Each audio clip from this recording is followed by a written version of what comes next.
चंद्रघंटा मां दुर्गा की तीसरी शक्ति की पावन कथा। अलौकिक वस्तुओं के दर्शन कराती हैं मां चंद्रघंटा।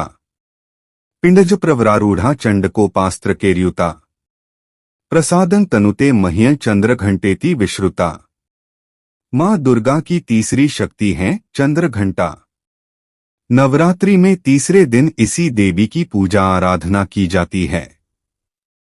देवी का यह स्वरूप परम शांतिदायक और कल्याणकारी है।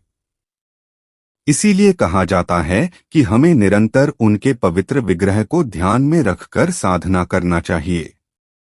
उनका ध्यान हमारे इहलोक और परलोक दोनों के लिए कल्याणकारी और सद्गति देने वाला है। इस देवी के मस्तक पर घंटे के आकार का आधा चंद्र है।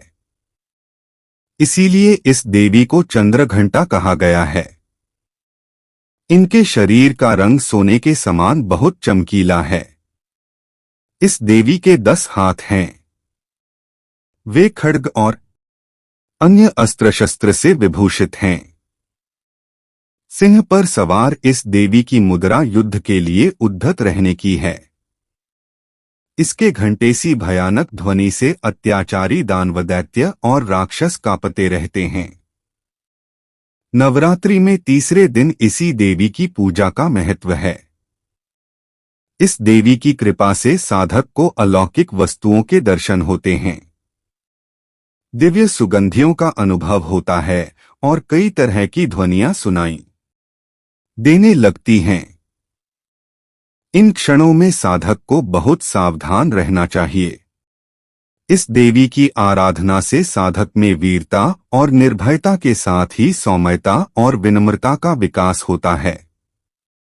इसलिए हमें चाहिए कि मन, वचन और कर्म के साथ ही काया को विहित विधि विधान के अनुसार परिशुद्ध पवित्र करके चंद्रघंटा के शरणागत होकर उनकी उपासना आराधना करना चाहिए।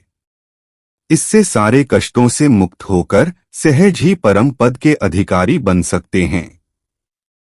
यह देवी कल्याणकारी है। जय मां चंद्रघंटा, जय माता दी। मित्रों, कथा अच्छी लगी हो तो लाइक, शेयर, सब्सक्राइब अवश्य करें। धन्यवाद।